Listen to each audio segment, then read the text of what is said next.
Hello and welcome to yet another South Korean College Scholastic Ability Test video, which is the test that South Korean high school seniors take to apply for the college. And today I want to share you this problem.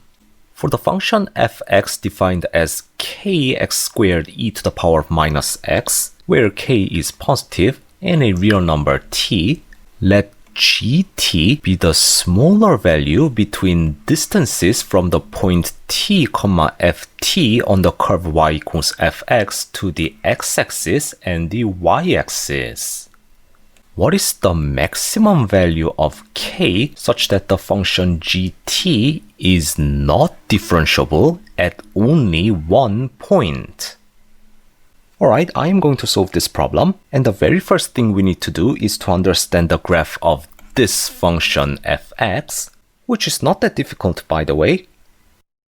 So let us draw the graph of fx, which can be done by using its derivative. So the derivative is, by the product rule, first we have 2kx e to the power of minus x, then minus kx squared e to the power of minus x, which can be written as k times e to the power of minus x times 2 minus x. Since k is positive, this part is always positive, hence the sign of the derivative depends on this part. You can notice that the derivative becomes 0 at x equals 0 and x equals 2. Also, the derivative is negative here, positive here, and negative here. Therefore, the function decreases, increases, and then decreases again. At x equals 0, the value of the function is 0, which is the local minimum value. At x equals 2, the value of the function is 4k divided by e squared, which is the local maximum value. Moreover, you can notice that the limit of fx as x goes to infinity is 0, which can be easily verified by L'Hopital's rule. This means that fx has a horizontal asymptote y equals 0 as x tends to infinity. So in the end, we obtain this graph. Notice that when k increases, the x-coordinate of the local maximum point does not move. It is fixed to 2. However, because the y-coordinate depends on k, you can see that the local maximum point moves upward as k increases. So now we have this graph. And now let us try to understand this rather weird definition of function gt, which is defined as the smaller value between distances from point t, ft on the curve to x-axis and y-axis. We can express gt in a simpler way if we introduce two variables dx and dy, which represent the distances from t, ft to x-axis and y-axis respectively. Then, gt can be simply written as the minimum value between dx and dy. The figure shows the case where t is positive and dx is slightly less than dy. In this case, gt is equal to dx, the distance to the x-axis. And this distance is equal to ft, the y-coordinate of the point on the curve. Therefore, we have gt equals ft. But we can think of another case, a case where dy is less than dx. In this case, gt is equal to dy, the distance to the y-axis.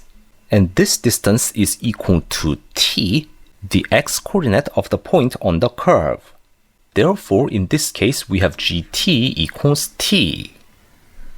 And let's actually take a look at one more case, now where t is negative.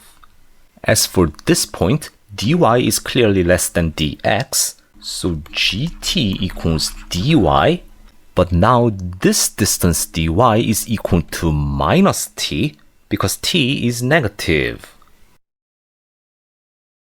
But as for the other case which gives gt equals dx, which corresponds to the point somewhere around here, it is still equal to ft because the y-coordinate ft is still positive.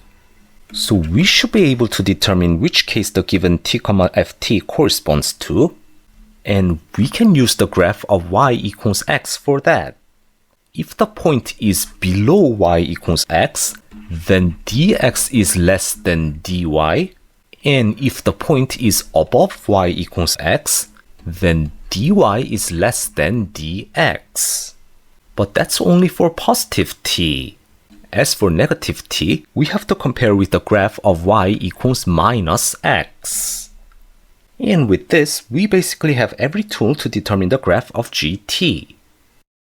So as an example, let us draw the graph of gt given that the graph of fx looks like this. There are lines y equals x and y equals minus x to determine which axis is closer to the curve. And in this example, the graph of fx meets these lines at 4 different points, which is possible if the value of k is sufficiently large. These points divide the domain and thus the graph into 5 different regions as indicated in the figure. And we are going to examine the graph of gt in each region. In region 1, the graph of fx is below the line y equals x, hence it is closer to x-axis. And I have explained that in that case, the graph of gt follows the graph of ft, the y value.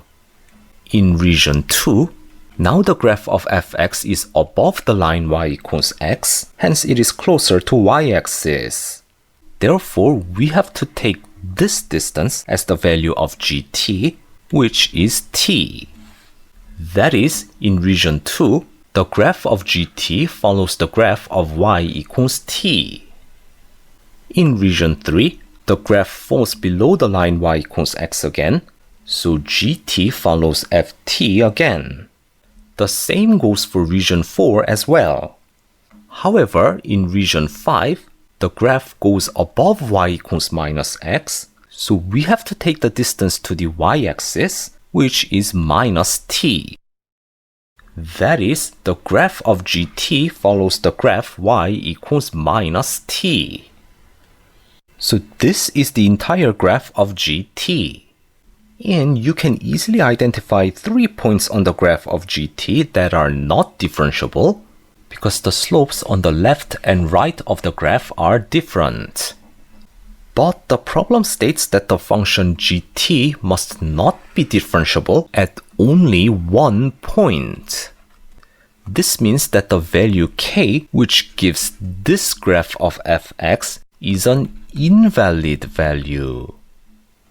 So what would be the case where k is maximum and gt is not differentiable only at a single point?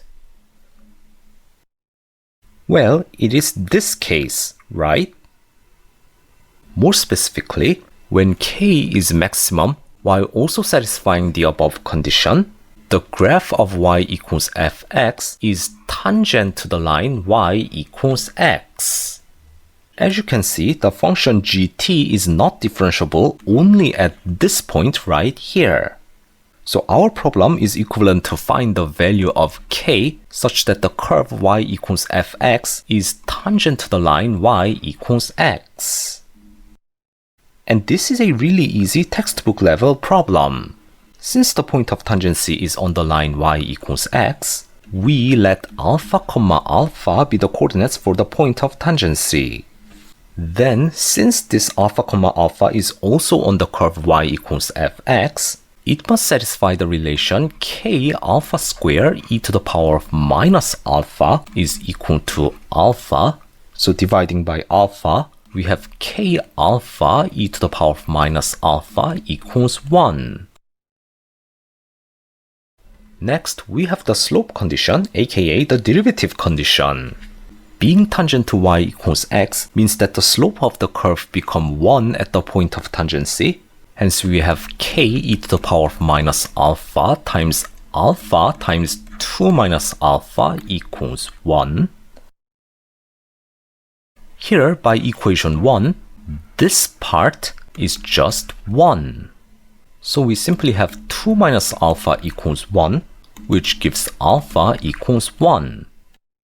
Then by equation 1, we have k times 1 times e to the power of minus 1 equals 1, which gives k equals e. This is the maximum possible value for k under the given condition. Therefore, the correct choice is choice 5. And that's all for today's video. Thank you all for watching.